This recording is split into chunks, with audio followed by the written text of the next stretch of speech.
You are now listening to Random Ramblings with Rob. Yay! Yay! Yeah! Motherfuckers.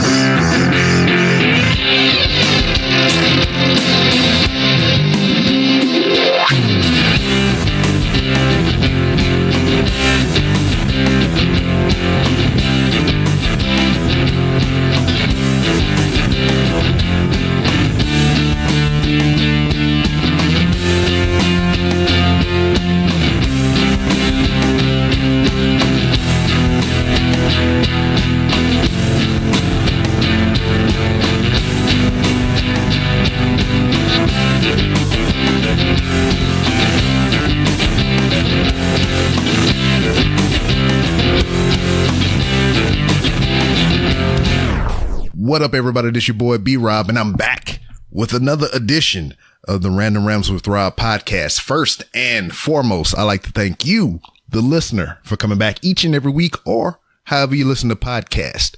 If you're a first-time listener, I appreciate you oh so much for giving my show a try. And if anybody referred you to me, as I always say, give them a crisp high five. Well, if you're in their vicinity, of course, but if you're not, you can do it virtually, whether it be Skype, Instagram, Twitter, Facebook, or any other of those places where I reside over social media. So give them that virtual high five and like you do the boom, boom, clap like Kofi used to do. And with me, I have a guest as per usual for these episodes, but it's just weird. You know, the internet is a weird and awesome place at the same time.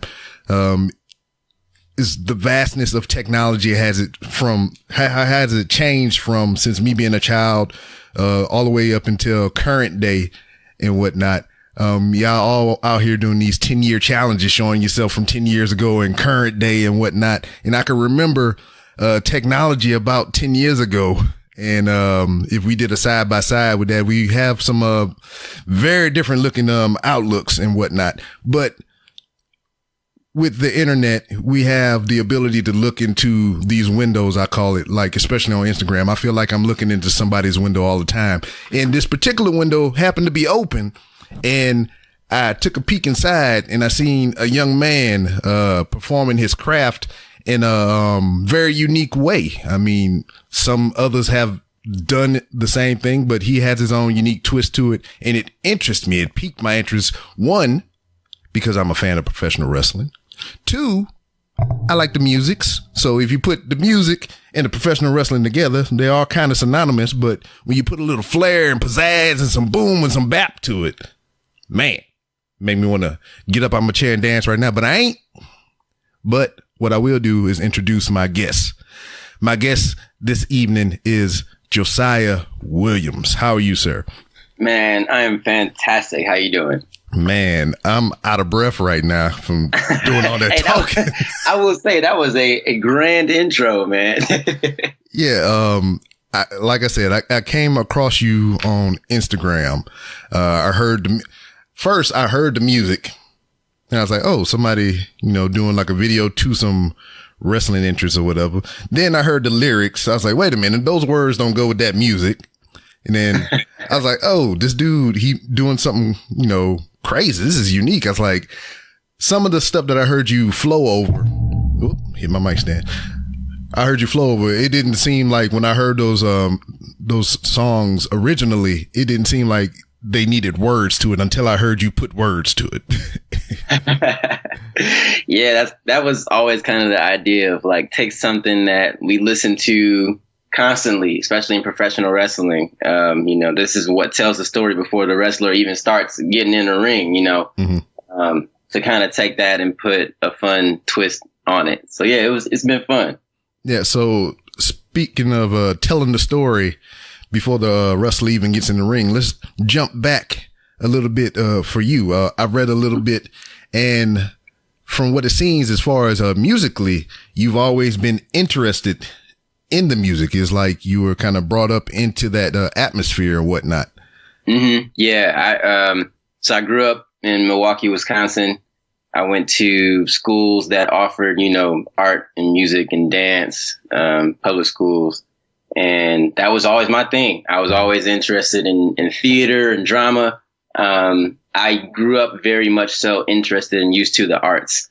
So going off into college, I kind of started my musical career, did a few, mixtapes and fun little things like that.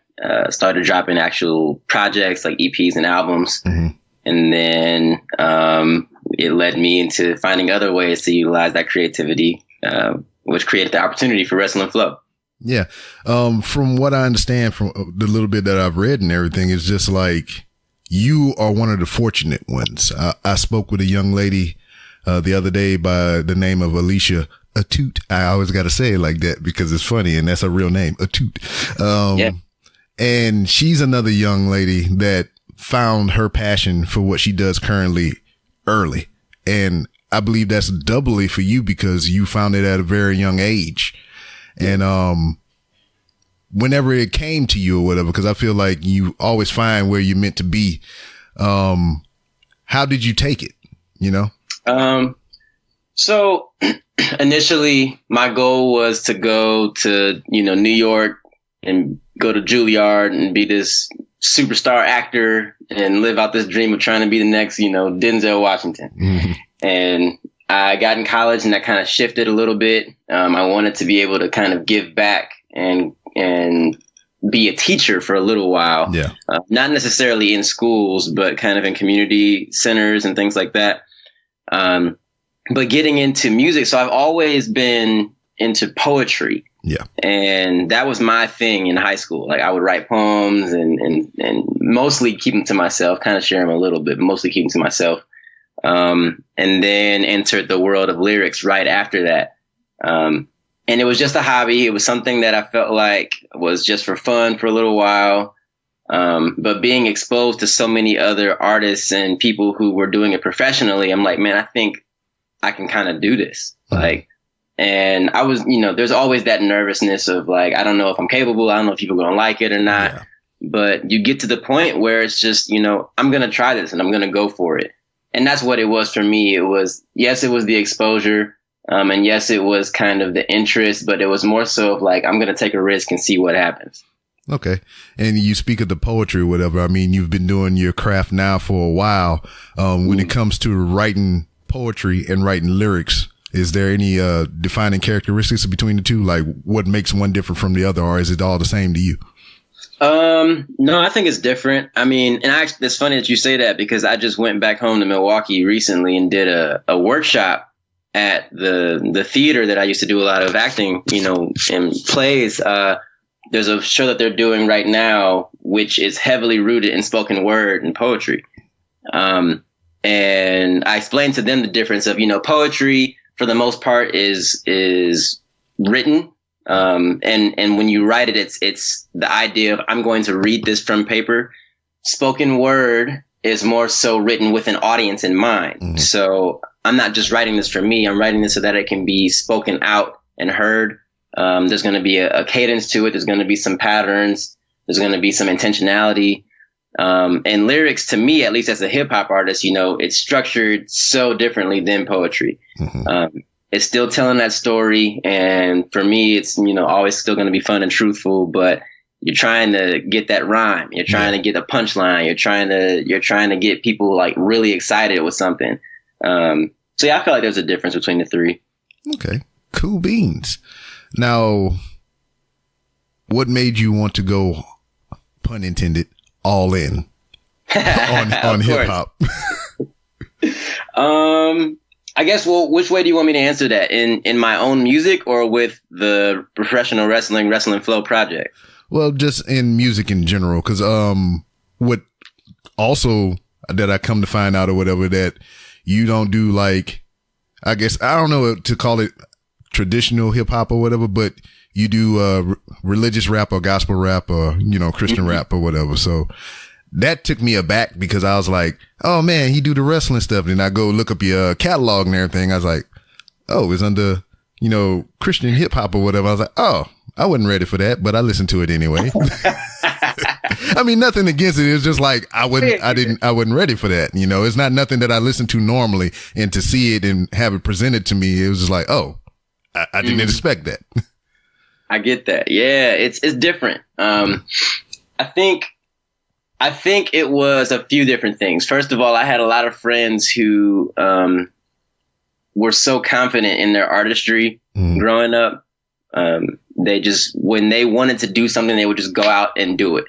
And I wasn't like that for a while, you know, even in the beginning of my hip hop career, which it was just traditional hip hop for a little while. I enjoyed recording and being behind the scenes, and I was afraid to get on the stage. I was like, I don't know if this is really my thing. I don't want to perform. I just want you to listen to it. And I realized that's not going to last. Like, you can't do Many people are like, that's a 1% thing. So I started kind of being exposed to that. Then I realized the next step, you know, I can't just be in my closet making these songs and then putting them on the internet. Like, people have to, either I have to, or someone else has to mix it and master it and get that craft really done right. And then just taking it seriously. So I feel like there were just a bunch of different steps. And then once people started to listen, and once people said that, hey man, you've got something, you're on the right path. That's when I decided, you know what, I'm going to really do something with this.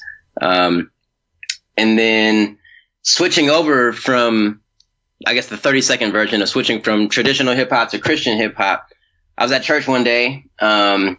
Actually, let me go back even a little bit further. So I kind of made the switch my senior year of college to just stop using profanity in my music. Okay. A big part of that was just how I wanted to present myself.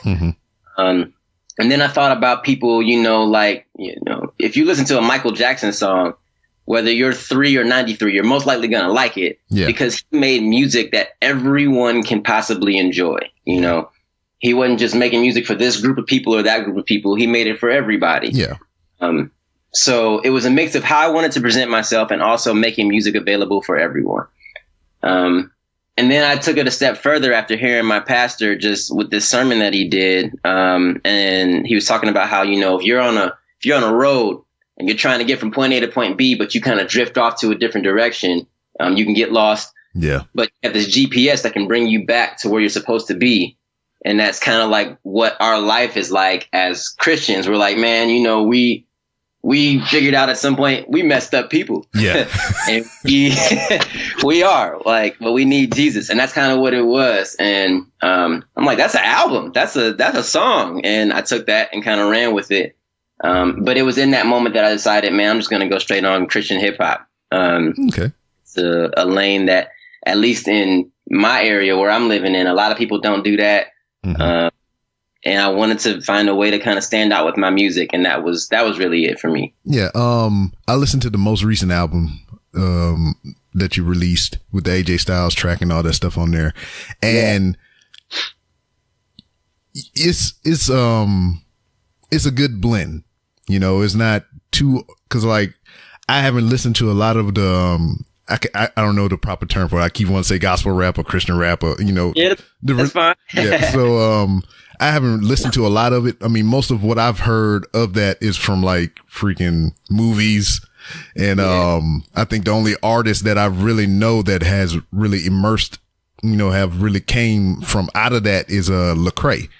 So I have a couple of his albums and everything. And then every now and then I go to church and then they have some guy come up there. It has all the tropes of a gospel song going on and he out here rapping. I was like, whoa, where'd this come from? I wasn't ready for that either. You know, I'm ready to praise and sway my hands and everything. And he just like, you spitting bars on the stage. But, it takes a talent, you know, to do what you're doing, to, you know, eliminate the cuss words. And it's, you know, it makes you more creative to come up with different ways to use your mind and create these lyrics and whatnot. And I can really appreciate that. Even, what his name was, Chameleonaire. He did a CD, back in the day. I forget the name of it. No cuss words, no using of the N word. And when I heard that CD, it blew my freaking mind. And I think it even went platinum. So, I mean, if you want to do it, you can do it, you know? Yeah, it's possible. And I mean, we see that with different areas of, you know, sportscasters and people, you know, in different fields of entertainment, like in comedy. It's possible. You just stick to what you do and try to make people enjoy it. Yeah. What blew my mind most recently is Sinbad was within that group of individuals that would do comedy and didn't curse. I never heard him curse in my life, except for most recently in the year of 2018. I seen a commercial with him in a sitcom or whatever. He bald now, and he said the D word on camera, and I was like, Sinbad, no. Right. What happened? They got to you, man. They got him. But the Wrestle and Flow things and everything. Mm-hmm. What all right, you got your lane. You're all right. I do hip hop. You know, I'm not satisfied with where I am now. You know, this isn't really a accurate representation of me. I still want to do the music. Switch over to religious rap. I don't know.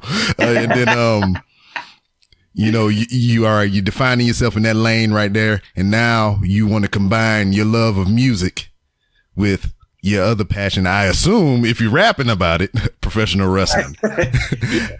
How did that all come to be? So it was an idea that I've had for a very long time that I never really did. And it got to the point, first of all, where it's like, if you're going to do it, just do it. Exactly. And I just decided one day to just try it out.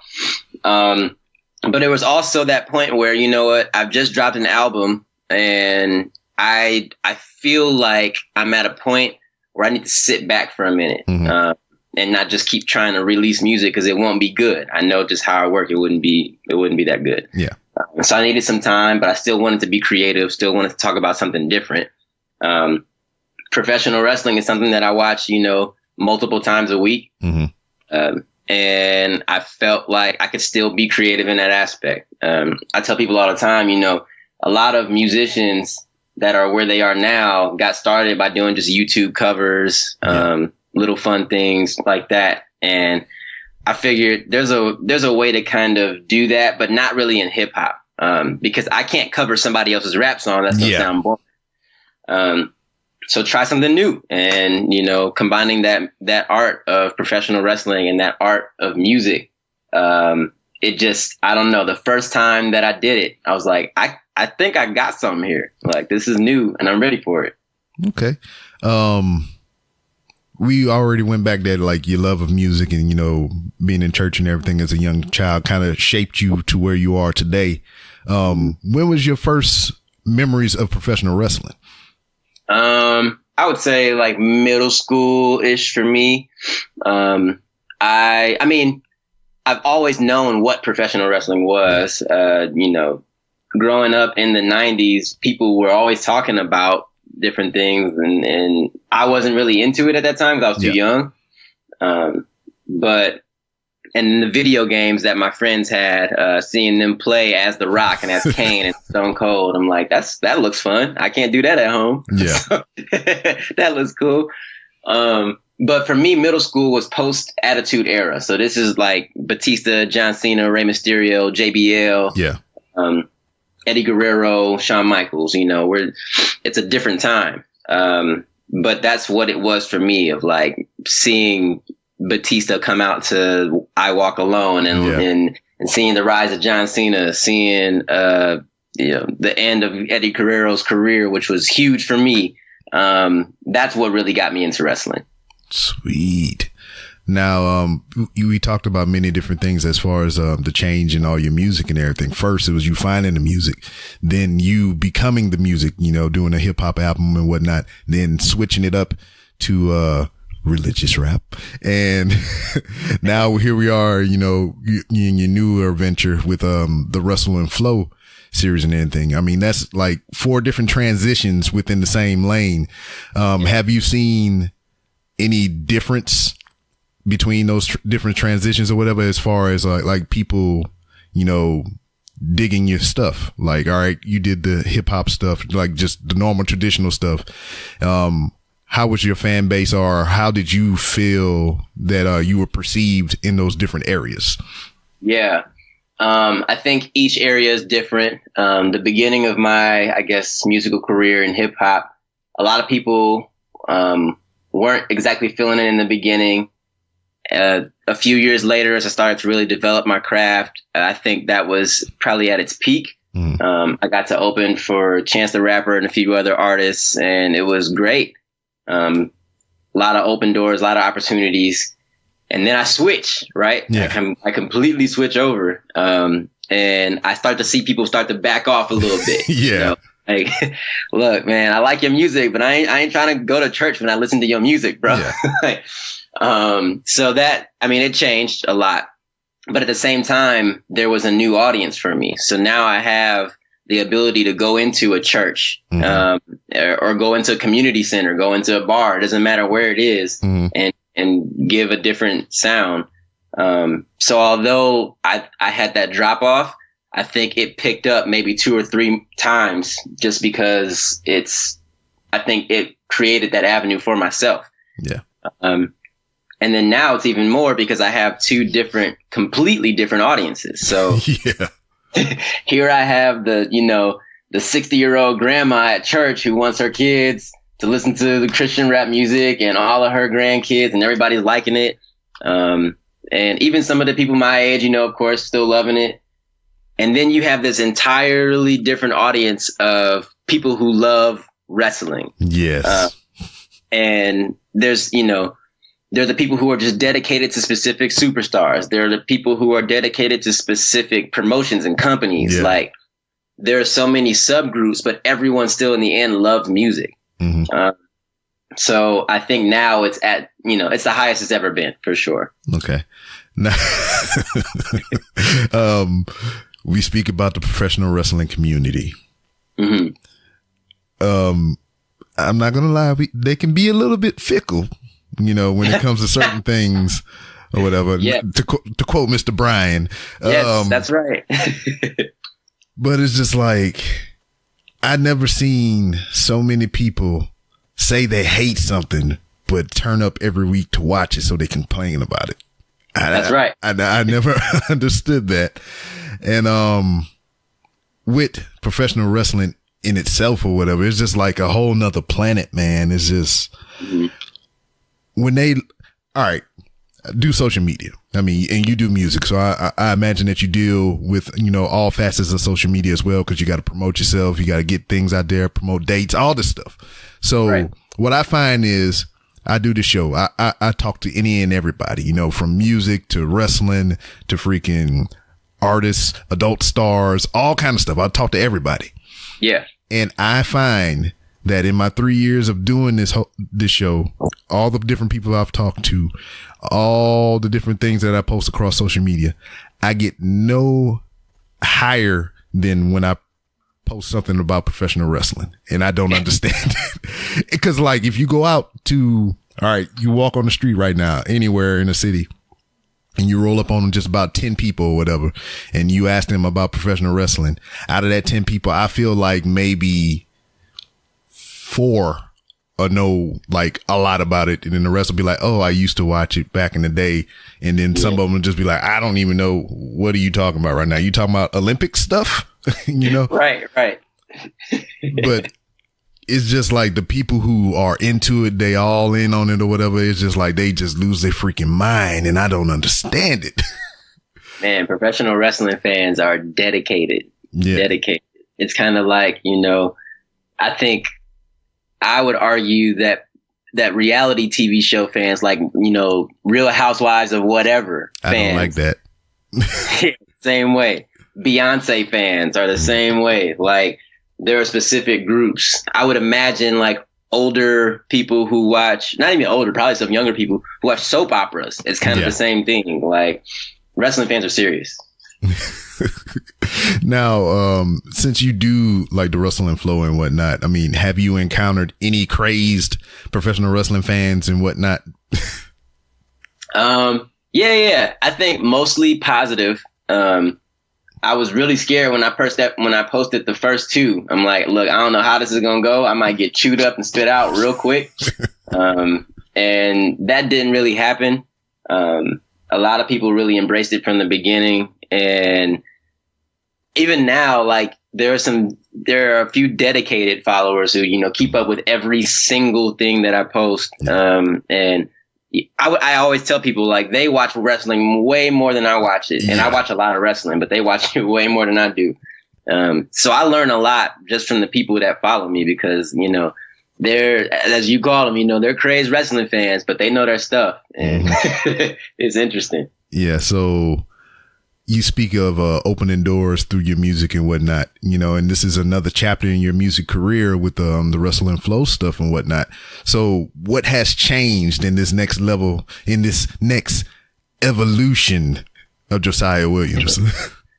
That's a really good question, man. I think I'm much more aware of where I want to go with my music, and with my career in general. I think I'm also much more aware that opportunities will create themselves if you're dedicated to what you're passionate about. You know, I never expected this to even get to where it is right now. So even just thinking about where it could be a year from now, 6 months from now, like things are possible. And people, once you find that one thing that people really like, it's worth it. Even the 8 years of trying to figure out what you're going to do. I think I've finally gotten to the point where I'm confident with my music, on either side, whether it's Christian hip hop or, you know, wrestling theme songs that I remix. It doesn't matter. I feel like I'm really confident with that. And the last thing I would say is just being open to learning and trying different things, because obviously WWE isn't the only thing. And Japan, New Japan Pro Wrestling is not the only thing. You know, Ring of Honor is not the only thing. There are so many different promotions, and there are so many different styles of wrestling out there for me to talk about and learn about. So just keeping an open mind, being dedicated, and accepting all challenges. So are you excited to be remixing some new music that may come out of the new AEW property? 100%. Yes, that's exciting, man. This is really cool. Yeah, I just wanted to pick your brain on that or whatever. When you first heard of what was going on with the Bucks and Cody Rhodes and everything, trying to start this promotion, what were your initial thoughts? So I think I first heard of it last year when they filed, you know, the trademark for it or copyright. I didn't think too much of it then. I thought, you know, it could be something big, but we'll see what happens when there's an actual announcement.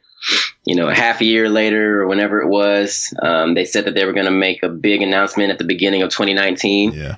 I'm like, okay, they're taking this seriously. Like, this is great. After watching, not even after watching the press conference, after they announced it on the 1st, I thought that this was really, really cool. And I didn't get into the mindset of like, oh, well, now I only have to support this or only have to support that. Yeah. I think it's going to be cool for all of wrestling because, one, everybody's going to be talking regardless of, you know, whether they're talking about this company or that company, this person or that person. The conversations will just be flourished this year. Yeah. But it creates some competition. It creates some fun. You know. In the hip hop world, you know, whatever year that was, where Kendrick Lamar on Big Sean's song, you know, he starts calling out these rappers and Control. You know, right. Yeah. He wasn't necessarily being negative, or he wasn't trying to, you know, go out and start shooting people. Like, he was creating competition. He was fostering some competition. And that's how I see this, of like, there's actually room for it, and there's room for AEW to do some very different things than what other companies and what other products offer. So it's an exciting time, man. I'm looking forward to it. Yeah. And we spoke about this on my wrestling podcast, and we were just like, AEW can just be great if it didn't like directly, you know, if they didn't come out the gate and just be like, oh, we straight up gonna take down WWE or whatever. Just be your own thing. Stay over here. Do AEW stuff. Don't even look over this way in this direction. And then you're going to see my camera in a little bit because I'm on a delay. But just do AEW stuff. Do what's best for AEW, and just don't even worry about what's going on over there. And I feel they'll do great. I think they have an advantage too of, you know, it's something that's literally brand new, fresh start. I think with some of the things that they were talking about in the press conference of, you know, equal pay, wins and losses, different structures of matches, the people that they're bringing in together, they have the ability to not even reference or look at anything else, because what they're trying to promote from the beginning is different than what most other people are offering. Yeah.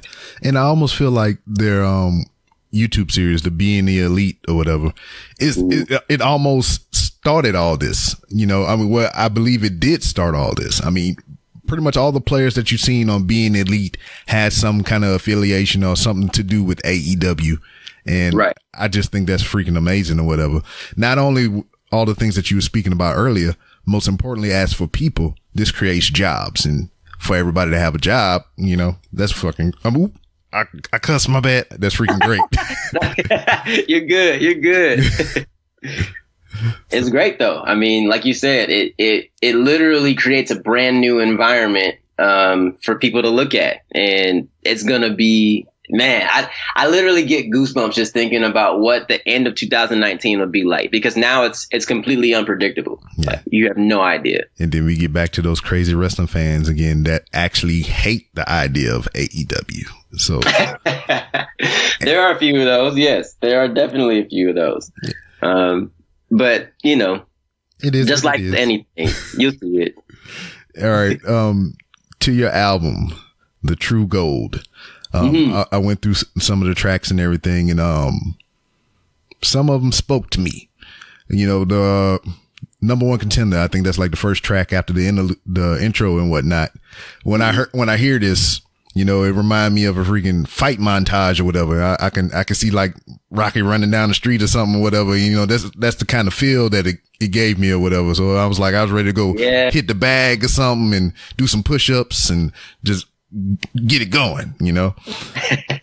And then that was the idea of that too, of like, let's start this album high energy and get them to feel, you know, this is a professional wrestling project. Let's do that. Yeah. And then I look at Title Shot, and it goes back to some of the things that you were speaking about before, you know, struggling to find your way and whatnot, and just, you know, how you feel about yourself and your music and whatnot. That's kind of what I took away from that. And then we got Trade the World, which yeah, man. You know, feeling like, you know, I know I'm good at this, and then there's other people out there that's probably not as good as me, or I feel that it is not as good as me, or I'm better than them. And, you know, not in a negative sense, but like, how come they're getting the shine? I'm not getting the shine. And just, you know, still trying to keep it together and do what you're doing, and, you know, stay true to yourself and be unique. And then what else we got? I think yeah. Go ahead. No, you good. Go ahead. Yeah, man, a couple of those songs, like especially Trade the World, man, because that's something that I was really thinking about. I've always, in my mind, you know, been a very humble individual of like, man, I take whatever life gives me, and, you know, whatever happens, happens. But even the most humble person can still experience like jealousy. And even the most humble person can still feel like, man, why am I not getting the opportunities that other people are getting? Whether I feel like I'm better than them, or whether I know for a fact they are better than me. Like, and that was something that I really wanted to get out. And, you know, by the end of the song, just sharing like, man, I'm human. Yeah. And I don't want to feel this way. I want to be confident in what I do, and I want to work harder for what I got. So, yeah. Yeah. And, you know, I kind of, hearing those words and whatnot, I kind of felt you, man, because it's the same thing. I've been doing this podcast for so long. I feel like I produce a good product and whatnot. And I hear people that are freaking, you know, sound like they talking into a trash can and all this other stuff. They're not, you know, getting guests, or they just like all kind of ambient noise in the background, sound like planes flying through their house and all kind of other crazy junk. And I'm just like, right. They got more followers than me. They got more press than me. And I was like, I don't understand it. But and realizing at the end of the day, it's like, okay, so I can think about this, right? Why are they doing, you know, why are they getting more attention? Or it's like, are they doing something better than I am? Like, at the end of the day, I can be upset about it, or I can really analyze it and try to be better myself. Like, it doesn't matter what I feel. They're going to get the attention that they get. You know, I have to take responsibility and, you know, elevate myself to a different level, and just work harder. Yeah. And then not conforming to, you know, the thing that you hate, I guess. Right. Don't be a hater. Do I hate the thing that I'm becoming the thing I hate? That's real. That's a very real thing to think about, man. Yeah. So Trade the World, More and More, and My Better Half. Just like those 3 songs were back to back on the album, I believe. And it's just like it took from the beginning to where, like I said, I was like, yeah, I'm about to go kick in some doors and, elbow drop some people or whatever. Then it just kind of like, skirt, hold on, bring it down some. And then we come out on the other side with Rematch going into AJ Styles and all the other stuff. And you brought it back up. Was it intentionally structured like that? Yeah. It's definitely intentionally structured, man. A lot of my favorite albums are even structured like that. You get one genre or you get one type of energy. And then in the middle of the album, it kind of shifts to something different. And then by the end of the album, you either go back to it or it gives you something completely different as well. I don't know. I like to give. And when I say, like I said at the beginning, I like to make music for everybody. So when I do that, I want to literally make music for everybody. So if I give you an album, there's at least going to be one song that I hope you would like. Yeah. To speak of More and More, whatever is, from what I'm remembering of it is whatever you was talking kind of about your conflict with your, keeping the faith in your religion and whatnot, and just some other things. Just the whole overarching, like the tracks on the album or whatnot. How did you go about, putting all these together, and how did these, songs and lyrics come to you? Yeah. So for those who don't know, the album is called The True Gold. It came out last year. And it follows kind of the journey of wanting to be the best, wanting to be a champion, wanting to be this great person, and realizing like, man, I can't be that. Like I can reach for that. And I can fight for it as much as I want to. But the thing that I want more than anything else, I'm likely not to receive that. Yeah. That's just not how life works. You can't just wake up one day and want to be the CEO. Like you can't just be the CEO. At least not right away, not that specific day. And I get so caught up sometimes in the things that I want that I kind of forget about the things that I truly need. Yeah. And that's what the whole album is. Like, yes, you can work hard and get to be that CEO, and you can work hard and get to be, the star athlete or the star musician that you want to be, whatever it is.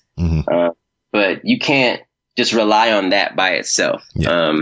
And for me, it's like, man, I have this talent that God gave me, and I'm not even really being appreciative of that. Yeah. So how can I find a way to grow and to be better, but at the same time to honor the God who gave me this talent that, I have. Yeah. And it's sometimes with, people in their faith or whatever, it's just, it gets to points to where, you only call upon whenever you're doing bad and whatever. And whenever you up and you're doing good or whatever, you don't say nothing. You don't even say thank you or give a nod or nothing like that. So. Right. It's, people are like that sometimes, but you got to be consistent. If you're going to praise them when you're down, you got to praise them when you're up. So. Yeah. And that's something that I think about now. Even, I'm not really working on a whole lot, other than just trying to keep creating new opportunities for myself. Yeah. But even in this moment, I'm thinking about like, man, I haven't really been as thankful as I should be. You know what I'm saying? Yeah. So, I was thinking about a couple weeks ago, like imagine having the amount of money. What were we watching? We were watching Harry Potter. And my wife was like, how much money do you think J.K. Rowling has? Like the author of Harry Potter. How much money do you think she has? We looked her up. Her net worth is $1 billion. Oof. I mean, that would be great to have $1 billion. But think about like you really wouldn't even need anything at that point. Yeah. Like it would be nice to attain that. But I'm kind of scared of getting to the point where I don't even have to like, really fight for anything anymore because it's just so easy to get it. Yeah. And I don't want to get to that. I don't want to have that mindset of like, man, I don't need God because I do. You know what I'm saying? And it's just like, I even think about those moments. It's just like, I believe that if I continue to do what I'm doing and try to be better at it and, be consistent, that, I'll get what's coming to me. And, right. To think about even that situation, what you were speaking about, having all that money, and being able to have everything at your whim. I think about what can I do for others in that instance? Cause like, I know plenty of talented people. A lot of people have been on this show or whatever. And I know I see a little bit of potential in them. They just need help. And that's kind of where I want to go. Sir John Lee. He's an artist that's been on the show multiple times. Matter of fact, I'm going to talk to him tomorrow, and he has it. I tell everybody that I talk to, he has it. I know he does. I mean, he makes he does everything himself. Yeah. And there's a lot to be said about somebody who can do all that stuff. And I just don't feel he's appreciated like he should be. Mm-hmm. And if I had the means to, I would put all kinds of money behind this dude, because and it is not for even a return for me. It's because, I mean, he put something out in the world that I believe everybody should hear, and it's reaching out there, but it's just need a little extra push, for those instances or whatever. That's what I would use my platform and my money for. That's kind of now, this is 3 years that I've been doing this now, and I'm just figuring that out, that's what I want to do. I want this platform to get big enough to where, somebody come on and be like, oh man, you heard that dude on Rob's show? Yeah, man, I'm gonna have to check him out, dog. That's all I really want, Well, even right now, I'll let you know, I'll check out Sir John Lee after this. Oh man, if you want, I'll give you the dude phone number. Y'all can connect. Y'all can make some things. Cause, matter of fact, I can give you a list of the episodes he's been on, because he comes from a similar background of faith and religion too. His family is real religious, and he goes on to make his own brand of hip hop as well. And he speaks about all these things that's kind of like how you were speaking about as well. So I believe y'all will hit it off, man. It's similar origin stories and whatnot. That's cool. Well, let's do it. Let's talk. Yeah. But before I let you go, my man, 2018 has came and it's already gone. We're in 2019. It almost feels like the Avengers will be here before we know it. Hey, I'm looking forward to that. Yes. Oh man, you have no idea. I've been waiting. I mean, Marvel been around doing this cinematic universe for 10 years. I feel like I've been waiting 10 years just for this moment. Right. But what would I ask this of all artists, anybody that comes on the show that does anything creative? Where do you see yourself in 2 to 5 years, or where would you like to be in 2 to 5 years? I've been thinking a lot about that. So last year at this point, if you were to ask me that, I would have told you that I would have been back in school and for my master's in attending a seminary. And that option is still on the table, but I'm still kind of debating that. I would say within 5 years, I would want to be working for a company where I'm able to be creative, be expressive, and utilize this gift of music. And I say that very generally because, I think there is the aspect or the opportunity to do it in a church. I think there's an opportunity to do it in a community center. Mm-hmm. But now I realize that I can probably do this in a professional wrestling company. Yeah. So I don't know. I would, obviously jump at the opportunity to work for WWE, AEW, Ring of Honor, whatever it is. But I think I'm as equally excited to do the exact same thing, in a church, in a community center. So I will just say I want to be utilizing my gifts for the betterment of somebody else in the next 2 to 5 years. Sweet. And with all that comes a great responsibility, man, with acclaim and just, the upper status of celebrity. Are you ready for that? Yeah. I think if that happens, nothing really changes for me as far as like my values. I still have my family. I still keep God first. I feel like that won't change, man. I've always been really connected to what I believe, and how I've, grown up, what my upbringing was. So I would like to think that that wouldn't change, and I would hope that other people would hold me accountable to that. Yeah. And that's what it is. Whenever you do things like what we do, I put out a weekly product that's open to all the ears of the world, and you do the same thing with your music. And it's like, once you put yourself out there, it's there for the scrutiny or the criticism or whatever it is. But as long as you have confidence in yourself and what you are doing and whatnot, I believe you're going to be all right, my man. Man, thank you so much. And I'll definitely check in with you 2 to 5 years and let you know what's going on. Oh, please do. I'll be like, because you could be my platform. You could be like, hey, man, I heard that dude on Rob's show. But before you go, man, let everybody know where they can find you on social media. If you got any like dates or where you're going to be popping up anywhere or whatever, just let everybody know that right now. Yeah. Well, first of all, I got to thank you for even having me on here. This has been a dope conversation, and just letting you know that we're going to have to do this again, because this has been great. To everybody else, once again, my name is Josiah Williams. You can find me on Twitter, Facebook, Instagram, Snapchat, YouTube, everything, at JDean, DEAN Williams. You can also follow Wrestle and Flow on Instagram, on Twitter, on Facebook, and on YouTube. Yeah, and I really hope if you're listening right now that you would do that, because it's cool, especially if you like professional wrestling. It's double cool. So that's right. Absolutely. Yeah. But once again, man, the door is always open for you to come back. You've been a guest once of the show. And like I said, if you got something to promote, plug, or you just want to, just jibber jabber, you come here and do that. Perfect, man. I appreciate the platform. Thank you so much. All right. And that was Josiah Williams, everybody. And it just goes back to what I've been saying over the past couple of episodes, man. Just pursue it. If you have it in your mind and in your heart or whatever it is, pursue it. Just do the things that you want to do or have been thinking about doing. That way, if it doesn't turn out to be what you envisioned it to be, at least you'll know, or you can find a way to tweak it and make it your own. Don't never give up on it, because you may fail, because failure is one step closer to success or some shit, or however it goes. Oops. So yeah, I don't know. I was randomly rambling again.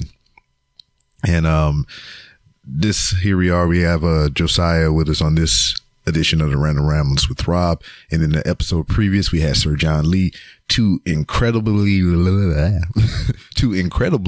talented individuals who share a similar path. If you heard previous episodes with Sir John Lee on here, to where you talk about his upbringing as a child and how he came into music because of his family and, his religion and whatnot. And it's kind of the same here with Josiah. So I'm putting it out there into the universe. They know about each other. I want these two to find each other and make some beautiful music. And I know that was kind of like a metaphor for nasty things, but it was not. So yeah. And as I record this, it's on a Sunday, the day that it's supposed to be dropping. But yesterday was Sir John Lee's birthday. So look at all this. It all just kind of comes together in a circle of life. No way. And it moves us all. See, that's going to be on my album. I'm going to drop a mixtape here pretty soon. But look both of them gentlemen up. Look up Josiah Williams on whatever platform you use to download your music. You can find his albums. Look him up on YouTube. You can find his videos and his wrestling renditions of wrestling. I don't even know what I'm saying. His renditions of popular wrestlers' theme songs. I'm all over the place, man, because I'm trying to crunch and rush and get all this stuff put together so it can be out and whatnot. And then the Royal Rumble tonight. I'm excited about that. Then I got to drive across planet Houston to go visit family, then float on back over to this side of the planet to be back in time and whatnot. And my wife was mad at me. She made me pancakes, and I was up here recording Wrestling is Trash, and she was calling my name, but I couldn't hear her because I had my headphones on. Then she came upstairs and said some stuff to me, and I still had my headphones on, and I was just trying to read her lips, and I didn't hear shit she said. And then I told her I was coming, and then an hour later, or 45 minutes later, I came down and ate some delicious pancakes by myself in the kitchen. But it is what it is. Let me get this thing out there. Follow Josiah Williams, Wrestle and Flow on Instagram. Look up his stuff on YouTube. And I have nothing but good things to say about this dude. I hope he succeeds in all the things that he wants to achieve in life. He's a young man, so he shouldn't be rushing to make no babies or whatnot, because he ain't got none now. So I ain't trying to put that jinx on him. Let me knock on wood. Not saying that babies are a jinx or whatever, but I want him to have his family set up for success before he decides to add any additions to it. You see what I'm saying? You know, but anyway, you can follow me on Twitter at itsbrob. That's ITSBROB. If you want to talk professional wrestling and any other general shenanigans, that's the place you do it. You can also follow the show on Twitter at 3R Show. I also host a plethora of other shows for your entertainment. The Real Robinsons, which I co-host with my wife, Mrs. B. Rob, which we didn't have an episode this past Wednesday as this comes out because life and things. So we'll try to get you another fresh episode this up and coming Wednesday. And then tomorrow on Monday, a new episode of Wrestling is Trash will drop for your listening and enjoyment. We do a brief overview of NXT TakeOver Phoenix, and we give our haphazard predictions for the Royal Rumble, which is tonight, which, you know, you hear how wrong we were because the Wrestling is Trash episode won't come out until Monday. And you can go to randomrobcast.com and you can find many different ways to help support the show. You can buy merch from We Have Merch. The links for that is on randomrobcast.com. You can be a patron for as little as $1. Links are on randomrobcast.com. You can hit up the sponsors, Hooks, Rubs, and Spices.